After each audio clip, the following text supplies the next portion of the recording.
बच्चों, आज जैसा कि छुट्टियों का समय चालू हो गया है, 9वीं के बच्चे 10वीं में जा चुके हैं, तो उनके लिए मैंने ये सोचा है कि छुट्टियों में अलजेब्रा, ज्योमेट्री और विज्ञान इन विषयों की ऑनलाइन क्लास अगर नहीं पॉसिबल हो पाती तो उनके लिए यूट्यूब पे एक चैनल बनाकर उनके लिए कक्षाएं शुरू की जाए, ताकि वो घर बैठे ही सवालों को हल कर सके, सवालों के उत्तर प्राप्त कर सकें।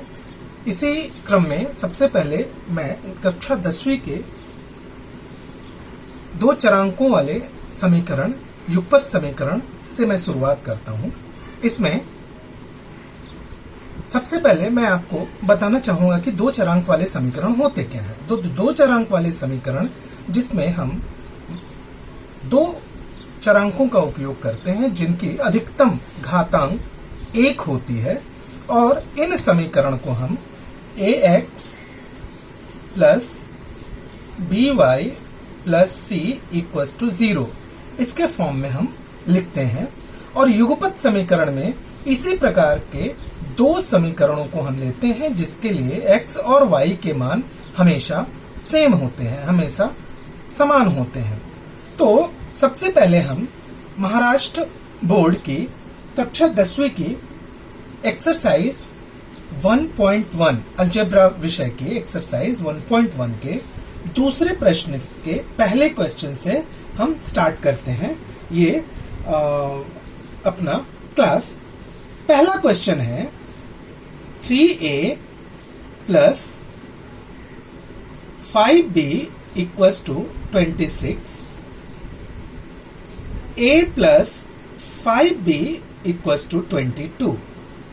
ये 1 नंबर का समीकरण और ये 2 नंबर का समीकरण। बच्चों, जब हम युगपत समीकरणों को हल करते हैं तो उसमें हम ये देखते हैं कि कौन सा चरांक a या b, अगर x और y के केस में x और y में कौन सा चरांक के गुणांक समान है, और जो गुणांक समान है उनको हम घटा के या जोड़ के उनका विलोप हम कैसे कर सकते हैं, तो इसको विलोपन विधि द्वारा युगपत समीकरण हल करना कहा जाता है। यहां पर अगर हम देखें तो चरांक b के साथ जो गुणांक हैं 5 और 5, इन गुणांकों को हम विलोप कर सकते हैं अगर हम समीकरण 1 में से समीकरण 2 को घटा दें। तो इनको घटाने के लिए हमें यहां पर लिखना पड़ेगा कि समीकरण 1 ऋण समीकरण 2। समीकरण 1 में से समीकरण 2 को यहां पे अगर हम घटा देते हैं तो घटाने के समय हमको इन समीकरणों को फिर से यहां पे लिखना पड़ेगा।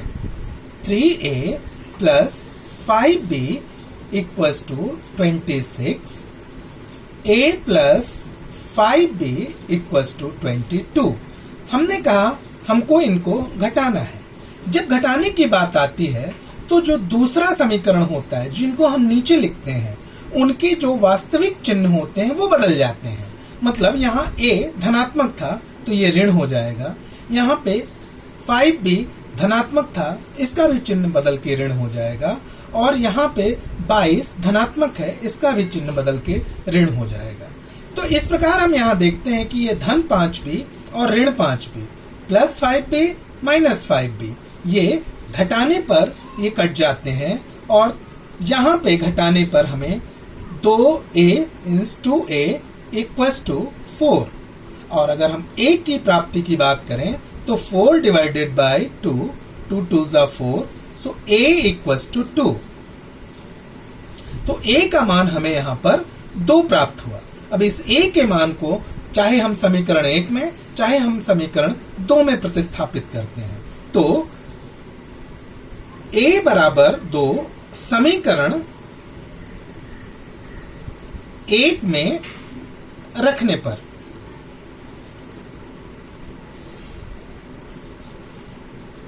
तो समीकरण 1 क्या है पहले हम देखेंगे। तो 3a plus 5b equals to 26। यहां पे 3 और a का मान हमने प्राप्त किया है 2 plus 5b equals to 26। So 5b equals to 3 2 जा 6, ये जब दाहिनी तरफ जाएगा तो इसका चिन्ह बदल जाएगा, तो 26 ऋण 6, इसलिए 5b इक्वस टू 20। ऐसे ही b इक्वस टू 20/5, 5 4 जा 20, b इक्वस टू 4। तो इस प्रकार अगर हम देखें तो ये जो दो समीकरण हमें मिले हुए हैं उनके जो मान है हमारे चरांकों के, तो a बराबर 2 और b बराबर 4। इस प्रकार यह प्रश्नों के जो चरांकों के जो हमें मान है वो प्राप्त हुए। अगर हम को ये हमारे मान सही आए हैं, हमारे वैल्यू ये सही आए हैं, इसकी जांच करनी है, तो इन मानों को हमें इन समीकरणों में प्रतिस्थापित कर देना है। जैसे a प्लस 5b, a का मान है 2 plus 5b 5 into 4 equals to 2 plus 20 equals to 22। इस प्रकार हम देखते हैं कि बायां पक्ष का मान दाहिने पक्ष के मान के बराबर हो जाता है। अतः यह सवाल हमारा जो इनके उत्तर प्राप्त हुए हैं वो बिल्कुल ही सही है। अब हम इसी क्रम में दूसरे प्रश्न को लेते हैं। इसी 1.1 एक्सरसाइज के दूसरे प्रश्न को लेते हैं। दूसरा प्रश्न में x और y इस प्रकार के दो चरांकों को उपयोग में लाया गया है।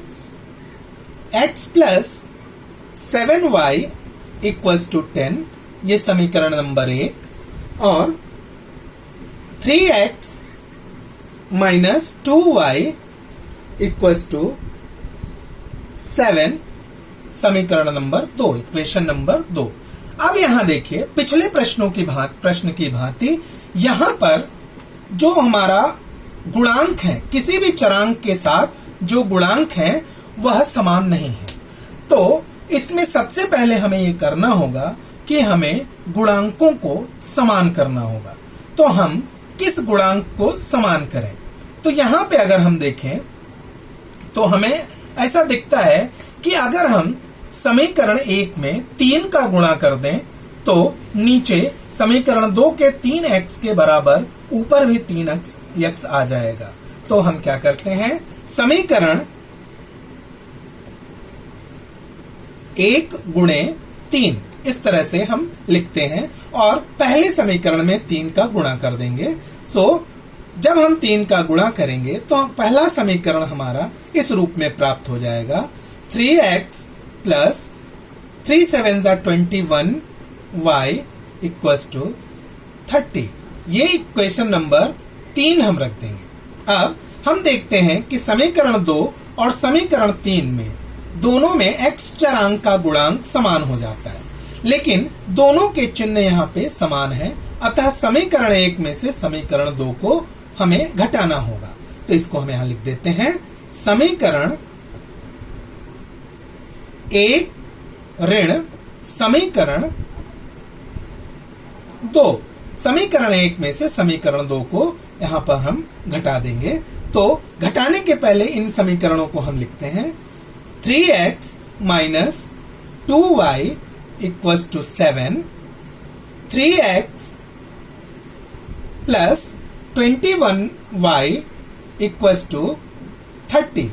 ये दोनों समीकरण लिखने के बाद मैंने आपको इसके पहले वाले प्रश्न में बताया कि जब भी हम घटाते हैं तो नीचे वाले समीकरण के सभी चरांकों के जो वास्तविक चिन्ह होते हैं वो चिन्ह बदल जाते हैं। जैसे यहाँ पे 3x धनात्मक है तो इसका चिन्ह ऋण हो जाएगा, 21y 21y ये धनात्मक है, इसका भी चिन्ह ऋण हो जाएगा, और यहाँ पर 30 धनात्मक है तो ये भी माइनस हो जाएगा। यहाँ हम देखते हैं कि 3x और 3x धन और ऋण, तो जब हम इनको हल करेंगे तो ये दोनों कट जाते हैं। जब ये कट जाएंगे तो हमें क्या प्राप्त होगा, ये दोनों के चिन्ह समान हैं, ऋण 2y ऋण 21y, तो कितने हो गए, ऋण 23y minus 23y equals to minus 23। दोनों पक्षों में ऋण चिन्ह है, अतः ऋण चिन्ह का हम यहाँ पे लोप कर देंगे और y बराबर 23 अपॉन 23 1, तो y का मान यहाँ पे हमको 1 प्राप्त हो जाएगा। अब ये जो y का मान हमें प्राप्त हुआ है, इसको चाहे हम समीकरण 1 में चाहे समीकरण 2 में रखें तो हमें x का मान भी प्राप्त हो जाएगा। सो y बराबर 1 समीकरण 1 में रखने पर, तो y बराबर 1 समीकरण 1 में रखने पर हमें क्या प्राप्त हुआ, तो समीकरण 1 क्या है पहले हम वो लिख लेंगे। तो x plus 7y equals to 10, x का मान हमें नहीं प्राप्त है, प्लस 7y 7 और y का मान 1 equals to 10। So x plus 7 equals to 10। जब 7 को हम दूसरे पक्ष में ले जाएंगे तो उसका चिन्ह बदल जाएगा, इसलिए x बराबर 10 ऋण 7 मीन्स 10 माइनस 7। सो x बराबर इक्वल्स टू 3। तो यहां पे अगर हम इन दोनों युगपत समीकरणों को देखें तो हमें जो मान प्राप्त होता है वह x बराबर 3 और y बराबर 1, ऐसा हमें यह मान प्राप्त होता है। तो इस प्रकार हमने 2 प्रश्नों का यहाँ पे हल प्राप्त किया।